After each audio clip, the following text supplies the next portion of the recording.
ನಮಸ್ತೆ, ಅಶ್ವವೇಗ ನ್ಯೂಸ್ಗೆ ಸ್ವಾಗತ. ನಾನು ರಶ್ಮಿ ಶ್ರೀನಿವಾಸ್. ಚಿಕ್ಕಬಾಣಾವರದ ರಸ್ತೆ ಅವ್ಯವಸ್ಥೆ ಸರಿಪಡಿಸುವ ಭರವಸೆ.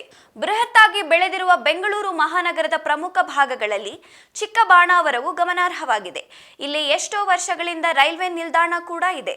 ಹಳೆಯ ರೈಲ್ವೆ ನಿಲ್ದಾಣದ ಬಳಿಯಲ್ಲಿ ಇರುವ ಇತರ ವಾಹನಗಳು ಸಾಗುವ ರಸ್ತೆಗಳು ತೀರಾ ಹದಗೆಟ್ಟಿದ್ದು, ಪ್ರತಿನಿತ್ಯ ಓಡಾಡುವ ಪ್ರಯಾಣಿಕ ನೂರಾರು ವಾಹನಗಳಿಗೆ ಹಾಗೂ ಪ್ರಯಾಣಿಕರಿಗೆ ಬಹಳಷ್ಟು ಹಾನಿ ಉಂಟಾಗುತ್ತಿದೆ. ಅಶ್ವವೇಗ ತಂಡವು ಈ ಪ್ರದೇಶಕ್ಕೆ ವರದಿಗಾರಿಕೆಗಾಗಿ ತೆರಳಿದ್ದಾಗ ಎಲ್ಲೆಲ್ಲೂ ಧೂಳು ತುಂಬಿದ ರಸ್ತೆಗಳು, ವರ್ಷಗಟ್ಟಲೆಯಿಂದ ಟಾರು ಮಾಡದೆ ಅತ್ಯಂತ ಹೀನಾವಸ್ಥೆಯಲ್ಲಿದ್ದ ರಸ್ತೆಗಳು ಕಂಡುಬಂದಿವೆ.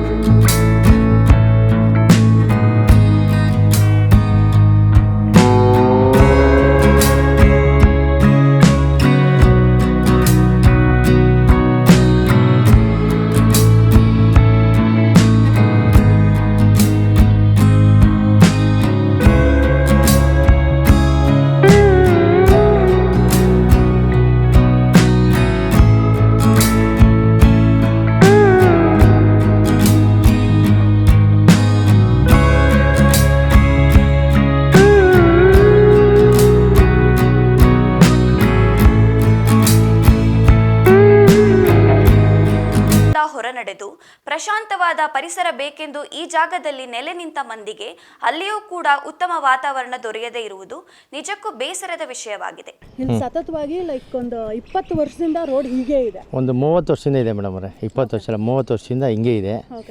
ಎಲ್ಲ MLAಗಳು ಬರ್ತಾರೆ, ಓಟ್ ಹಾಕ್ಸ್ಕೊಂತಾರೆ, ರೋಡ್ ಮಾಡ್ತಿಂತಾರೆ, ಮಾಡ್ತಾ ಇಲ್ಲ. ನೋಡಿ, ಮೊನ್ನೆ ಅರ್ಧ ಮಾಡಿದ್ರು, ಅರ್ಧ ಬಿಟ್ಟರು. ಮುಂಡಾಯಪ್ಪ ಅವರು 10 ವರ್ಷ ಗೆದ್ದರು. ಏನೋ 10 ವರ್ಷದಿಂದ ರೋಡ್ ಮಾಡೋಕ್ಕೆ ಆಗಲಿಲ್ಲ. ಈ ಸತಿ ಗೆದ್ದವ್ರೆ, ಮಾಡ್ತಾರೋ ಗೊತ್ತಿಲ್ಲ. ಲಾಸ್ಟ್ ಟೈಮು ಸದಾನಂದ ಗೌಡರು ಯಾವುದೋ MP ಆಗಿದ್ದರು. ಅವಾಗೇನಿಲ್ಲ, 10 ನಿಮಿಷದ ಕೆಲಸ ಅದು. ಅವ್ರು ಹೋಗಿ ಕುತ್ಕೊಂಡ್ಬಿಟ್ರೆ 10 ನಿಮಿಷಕ್ಕೆ ಮುಗಿದೋಗ್ಬಿಡೋದು. ಯಾಕೆ ಅಂದರೆ ಈ ಕಡೆ ಯಾಕೋ ಅವರು ಈ ಕಡೆ ಕೇರೆ ತೊಗೊತಿಲ್ಲ. ಆಮೇಲೆ ಜನಗಳು ಯಾರು ಹೋಗಿ ಕಂಪ್ಲೇಂಟ್ ಮಾಡಿ ಮೇಡಮ್ ಅವರೇ, ಇದು ಸೆಂಟ್ರಲ್ ಗೌರ್ಮೆಂಟ್ ಜಾಗ ಅಂತ ಹೇಳಿ. ಮೇಡಮ್ ಅವರೇ, ಇವಾಗ ರೈಲ್ವೇಗೆ ಈ ಜಾಗನೂ ಬೇಕು. ಯಾಕೆ ಅವ್ರದ್ದು ಇವಾಗ ಲಾರಿಗಳು ಬರ್ತವೆ, ಎಲ್ಲ ಬರ್ತದೆ. ಇದು 35-40 ವರ್ಷದಿಂದ ಲಾಸ್ಟ್ ಟೈಮ್ ನಮ್ಮ ಮಾದೇವಣ್ಣವರು ಚೇಂಜ್ ಮಾಡಿದಾಗ ಮುಂಚೆ ಅಲ್ಲಿ ರೋಡ್ ಇತ್ತು. ಅವರು ಬತ್ತಾ ಎಲ್ಲ ಈ ಕಡೆ ಬರ್ತಾವ್ರೆ. ಮುಂಚೆ ಒಂದು ರೋಡ್ ಇದೆ, ಇದಕ್ಕೆ ಟಾರ್ ರೋಡ್ ಇದೆ. ಇವಾಗೂ ಅಲ್ಲಿ ಮಾರ್ಕಿದೆ, ಬೇಕಾರೆ ತೋರಿಸ್ತೀನಿ. ಏನು ಅದಾದಮೇಲೆ ಅವರು ಮಾಜಿ ಚೇರ್ಮನ್ರು, ನಮ್ಮ ಬಾಸು, ನಮ್ಮ ಅಂಗಡಿ ಓನರೇನೆ. ಏನು ಅವರಿದ್ದಾಗ ಎಲ್ಲ ಮಾಡಿಸಿದ್ರು. ಆಮೇಲೆ ಅದಾದಮೇಲೆ ತಿರ್ಗಿ ನೋಡಿ BBMP ಆಯಿತು. BBMP ಬಂದವರು ಯಾರು ಕೇರೆ ತೊಗೊತ ಇಲ್ಲ. ಸುಮಾರು ಜನ, ಎಷ್ಟು ಜನ ಬಿದ್ದವ್ರು ಗೊತ್ತಾ ಮೇಡಮ್ ಅವರಲ್ಲಿ? ಬಿದ್ದು ಮಂಡಿ ಎಲ್ಲ ಆಗಿ ಪಾಪ ಇವಾಗ ಜಮಾಟರ್ ಬತ್ತ ಗೊತ್ತಾ ಪಾಪ. ನಾನು ಹೋಗ್ತಾ ಇದ್ದೀನಿ, ಹಳ್ಳ ಇತ್ತು, ಬಂದ್ಬಿಟ್ಟು ಪಾಪ ಅವರು ಗಾಡಿನೇ ಬಿದ್ದೋಯ್ತು ಪಾಪ. ಇವಾಗ ಊಟ ಪಾಪ ಯಾರೋ ಬುಕ್ ಮಾಡಿರ್ತಾರೆ, ಅವ್ರೇನು ಮಾಡಬೇಕು? ಅದು ಯಾವ MLAಗಳು ಗೊತ್ತಾಗಲ್ಲ. ಏನೋ ಈ ಕಡೆ MLAಗಳು ಅಂತ ಮಂಜು ಸರ್ ಬಂದು ಪಾಪ ಲಾಸ್ಟ್ ಟೈಮ್ ಮಂಜುನಾಥ್ ಅವ್ರು ಬಂದರು, ಪಾಪ ಜಲ್ಲಿಯೆಲ್ಲ ಹಾಕ್ಸಿದ್ರು, ಸುಳ್ಳು ಬರೋ ಹಾಕ್ಸಿದ್ರು. ಆಮೇಲೆ ಮೇಡಮ್ ಇದು ಹಾಕಿ ಒಂದು 2 ತಿಂಗಳಾಯಿತು ಮೇಡಮ್ ಅವರೇ. ಮಿಕ್ಕಿದ್ದು ಮೇಡಮ್ ಅವರು ನಿಂತು ಇಲ್ಲೇ ಬಂದು ದೇವೇಗೌಡರು, ನಮ್ಮ ಸೆಟ್ಟಳ್ಳಿ ದೇವೇಗೌಡರು ಎಲ್ಲ ಬಂದು ನಿಂತು ಎಲ್ಲ ಹಾಕ್ಸಿದ್ರು. ಇದಕ್ಕಿದ್ದಂಗೆ ಯಾಕೋ ಹಂಗೆ ಸ್ಟಾಪ್ ಆಗುತ್ತೆ. ಯಾರಿಂದ ಯಾರು ಏನು ಮಾಡಿರೋ ಗೊತ್ತಿಲ್ಲ. ಅಲ್ಲಿ ಹಾಕಿ ಬರೋ ತಿರ್ಗಿ ಆ ಕಡೆ ಹಾಕೋಕ್ಕೆ ಬಿಡಲಿಲ್ಲ. ಹಿಂಗಾಗೋಯ್ತು. ಮೇಡಮ್ ಅವರೇ ಎಲ್ಲ ಕೊಟ್ಟವ್ರೆ, ಎಲ್ಲ ಟೋಟಲಿ ಒಂದು ಫೈಲೇ ಕೊಟ್ಟವ್ರೆ ನಮ್ಮ ಮಾದೇವಣ್ಣವರು. ಏನು ಫುಲ್ ಟೋಟಲಿ ಫೈಲೇ ಕೊಟ್ಟವ್ರೆ, ಎಲ್ಲ ಇದು ಮಾಡಿದ್ದಾರೆ. ದೇವೇಗೌಡರು ಕೂಡ ಬಂದಿದ್ದರು. ದೇವೇಗೌಡರು ಬಂದು ಈ ಮನೆಗೆ ಬಂದು ಇನ್ನು ಮಾಡಿಕೊಡ್ತೀನಿ ಅಂತ ಹಂಗಂದು ಸುಮಾರು ಜನಗಳು ನೋಡಿ. ಈ ಕಡೆ ಎಷ್ಟು ಗಾಡಿ ಓಡೋ ಗೊತ್ತಾ? ಟಾರ್ ಏನು ಆಗೋಯ್ತು ಅಂದರೆ ತುಂಬ ಗಾಡಿ ಓಡ್ತಾರೆ. ಈ ಕಡೆ ಓಲಿ ರೈಲ್ವೇರಿಗೆ ಇವಾಗ ಹತ್ತಕ್ಕೆ ಅವ್ರಿಗೆ ಬೇಕೇ ಬೇಕಾ ರೋಡ್ ಮಾಡ್ಬೋದಾ? ಹಿಂಗಿದೆ ಸುಮಾರು. ಇಲ್ಲೊಂದು ಅಪಾರ್ಟ್ಮೆಂಟ್ ಕಟ್ಟಿದೆ. ಹೌದು, ಇದು ಕಟ್ಟಿ ಒಂದು 15 ವರ್ಷ ಆಗಿದೆ. ಇಲ್ಲ ಮೇಡಮ್ ಅವರೇ, ಒಂದು 8 ವರ್ಷ ಆಗಿರಬೇಕು. 8 ವರ್ಷ ಅಷ್ಟೇ.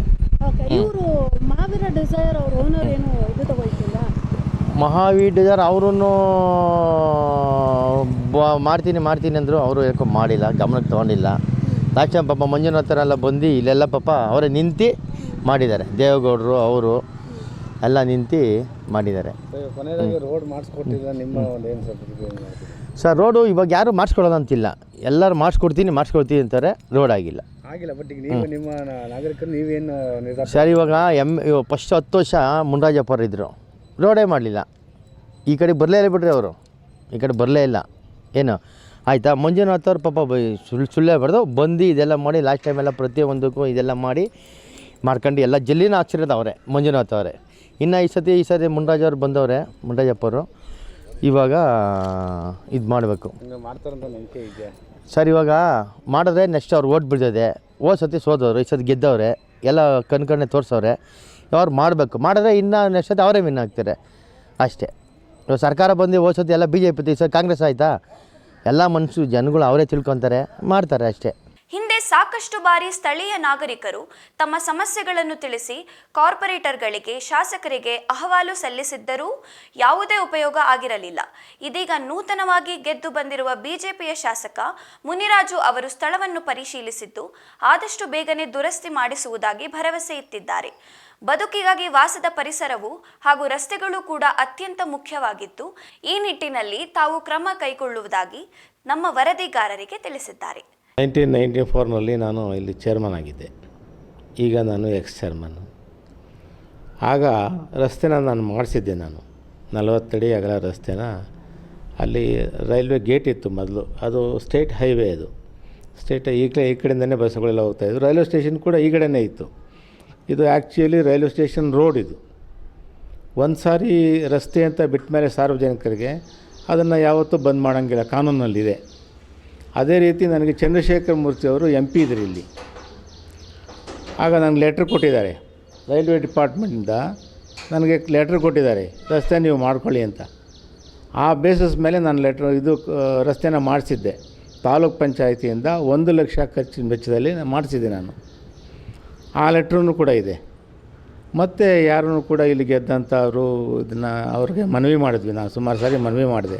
ಬಂದರು, ಆಶ್ವಾಸನೆಗಳೆಲ್ಲ ಕೊಟ್ಟರು ಈ ಭಾಗದಲ್ಲಿ, ಮತ್ತು ಅದು ಕಾರ್ಯಗತ ಆಗಲಿಲ್ಲ. ಈಗ ಪೆಂಡಿಂಗ್ ನಿಂತಿದೆ.